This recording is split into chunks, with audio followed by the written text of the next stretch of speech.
आप देख रहे हैं एक संदेश में राहुल लोधी। आज नोएडा में हूं और मेरे साथ इस समय उपस्थित हैं गाजियाबाद की वकील, जो कि पेशे से वकील हैं और अपना इंस्टाग्राम पेज वुमेनिया न्यायविद अनन्या सिंह के साथ चलाती हैं। आज इनसे हम चर्चा करेंगे चुनाव को लेकर और नारी सशक्तिकरण को लेकर कि कैसे महिलाओं के साथ अन्याय हो रहा है और उनके न्याय के लिए ये अपने इंस्टाग्राम से क्या क्या डिटेल्स बताती हैं और क्या क्या एक्ट बताती हैं, लॉज भी बताती हैं। तो अनन्या जी, आपका स्वागत है हमारे चैनल एक संदेश पर। Thank you Rahul. तो सबसे पहले हम बात करें सरकार को लेकर अभी, क्योंकि लोकसभा चुनाव भी नज़दीक है, सभी चरणों में चुनाव होना है।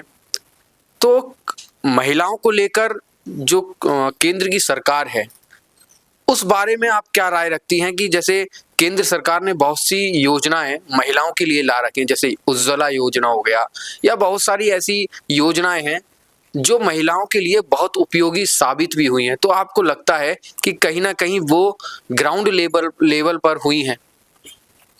राहुल, इसमें दो तरीके की चीज़ें हैं। कुछ योजनाएं जो आई हैं जो उनके लिए बहुत अच्छी साबित हो सकती हैं, जैसे 33.3% रिजर्वेशन जो लोकसभा में आगे मिलने वाला है, वो फ्यूचर के लिए अगर देखा जाए वो बहुत अच्छी स्कीम्स हैं।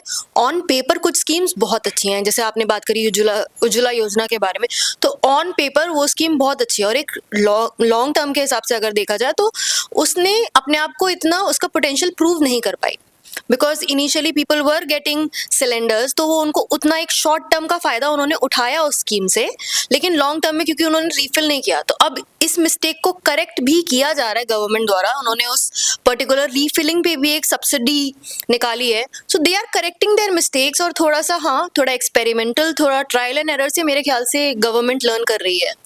अच्छा, महिला सशक्तिकरण की बात आ जाए तो अरविंद केजरीवाल, जो कि दिल्ली के मुख्यमंत्री भी हैं और इस समय जेल में भी हैं, जब महिलाओं की बात आती है तो उन्होंने महिलाओं के लिए बस की सेवा फ्री कर दी थी।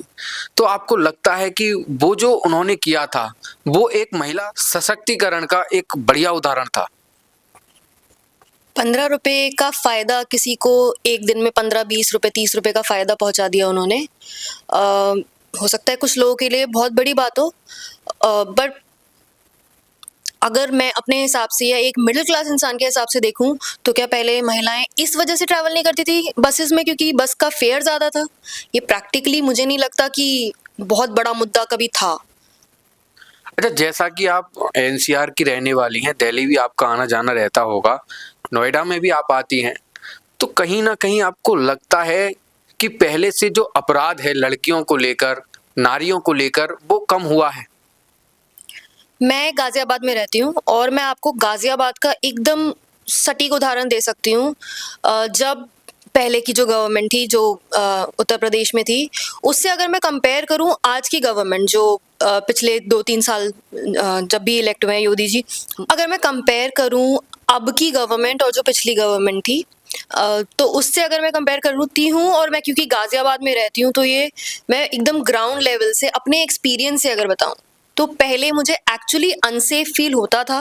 पहले कैट कॉलिंग, ईव टीजिंग, ऐसे इंसिडेंट्स पर्सनली मैंने एक्सपीरियंस करे हैं, लेकिन जब से गवर्नमेंट चेंज हुई उसके बाद से हमारे ही घर के बाहर, इनफैक्ट मैंने हर चौक चौराहे पर देखा है कि पुलिस तैनात होती है, और आज मैं रात को 10 बजे निकलने से पहले भी अब मुझे सोचना नहीं पड़ता। सो वो सेफ्टी का एनवायरनमेंट जो प्रोवाइड किया है वो इस गवर्नमेंट ने बहुत अच्छी तरह किया है, इसको मानना चाहिए। अच्छा, जैसा कि आप गाजियाबाद में रहती हैं, उत्तर प्रदेश में गाजियाबाद लगता है, योगी सरकार जब आई थी तब एंटी रोमियो स्क्वाड बना था, तो आपको लगता है कि वो स्क्वाड कहीं ना कहीं महिलाओं के लिए, जो कॉलेज से आने जाने वाली लड़कियां हैं, उनके लिए कार्य कर रहा है? बिल्कुल, डेफिनेटली इसी एंटी रोमियो स्क्वाड की वजह से ही आज ईव टीजिंग के मामले ड्रास्टिकली यूपी में कम हुए हैं। अच्छा, दिल्ली और यूपी, गाजियाबाद दिल्ली और यूपी का एक बॉर्डर है। दिल्ली में केजरीवाल की सरकार है और यूपी में योगी सरकार है। दिल्ली का देखा जाए तो क्या आपको लगता है कि दिल्ली में पहले से ज़्यादा महिलाएं सेफ हैं या यूपी में पहले से ज़्यादा महिलाएं सेफ हैं? इसके लिए तो हमें जो रेप के स्टैटिस्टिक्स हैं, जो मर्डर के स्टैटिस्टिक्स हैं, उन पे नज़र डालनी चाहिए। ठीक है, तो अभी आप देखो कि दिल्ली में ही एक बड़ा सेंसेशनल केस हुआ था बीते दिनों में, जो था श्रद्धा वॉकर मर्डर केस, और इसी तरह के कई केसेस दिल्ली से सामने आए हैं।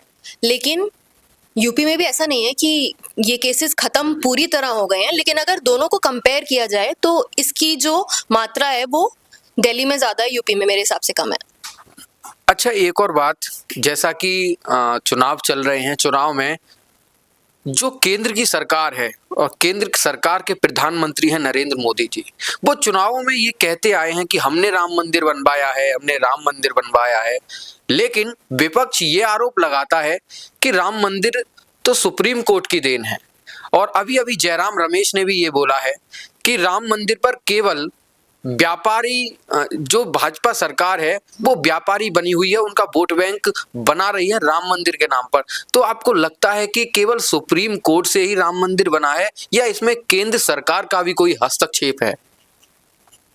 मेरे ख्याल से सुप्रीम कोर्ट ने इनेबल किया है इस चीज़ को कि राम मंदिर का कंस्ट्रक्शन बन सके, लेकिन आप ये बिल्कुल भी नहीं कह सकते हैं कि इसमें केंद्र सरकार का कोई रोल है, क्योंकि ये मंदिर सरकार ने बनवाया ही नहीं है। ये मेरे और आप जैसे लोगों के डोनेशन से बना है। तो ये देश की जनता ने राम मंदिर बनवाया है, ये किसी सरकार ने नहीं बनवाया है।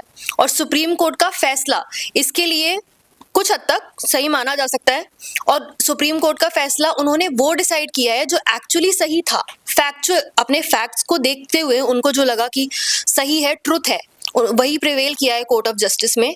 तो उन्होंने सुप्रीम कोर्ट के फैसले से इस कार्य को होने में इनेबल किया गया है, लेकिन ये मंदिर मुझे लगता है टोटली एंड टोटली भारत की जनता द्वारा बनाया गया है।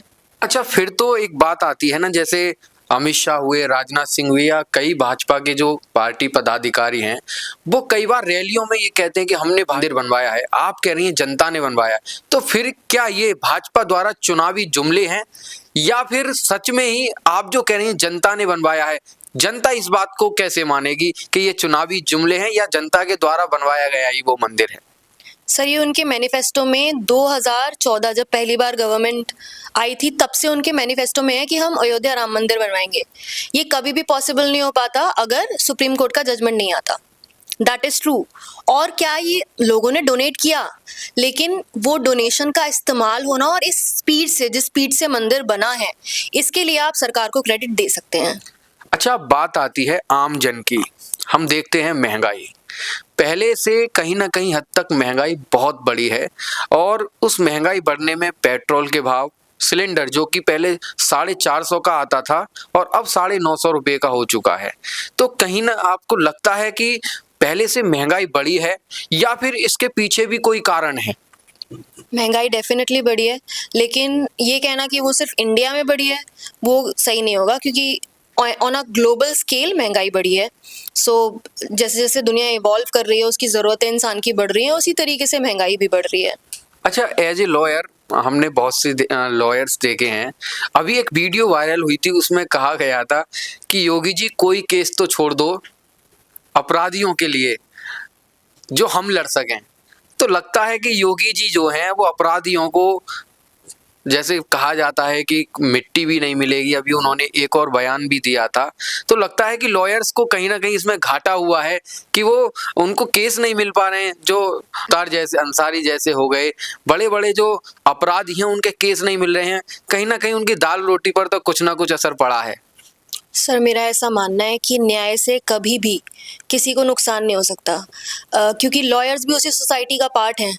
तो अगर कोई क्राइम होता है तो उसका इफेक्ट उन पर भी उतना पड़ता है जितना कि बाकी की सोसाइटी पे पड़ता है।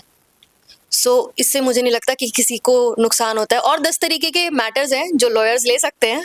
अच्छा, मुख्तार अंसारी से एक और सवाल जहन में आता है कि मुख्तार अंसारी जिस दिन मरा था, उस दिन से हमने बहुत से लोगों के स्टेटस देखे, फेसबुक स्टोरियाज देखी। कोई मुख्तार अंसारी को अमर रहे बोल रहा है, कोई कुछ कह रहा है। मुख्तार अंसारी एक गैंगस्टर था, ये सभी को पता है।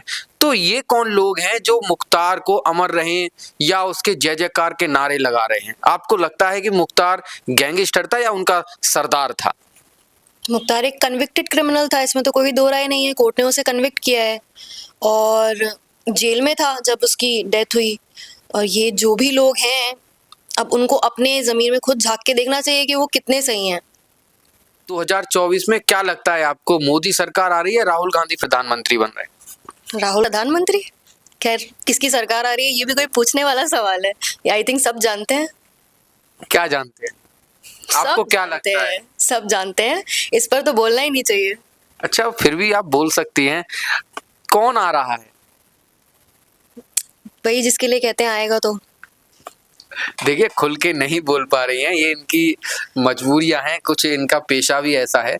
लेकिन इसी के साथ हम और भी लोगों से उनकी राय जानेंगे, सरकार को लेकर, महंगाई को लेकर, भ्रष्टाचार को लेकर। तो इसी के साथ बने रहिए हमारे साथ। मैं राहुल लोधी आपसे विदा लेता हूं। जय हिंद।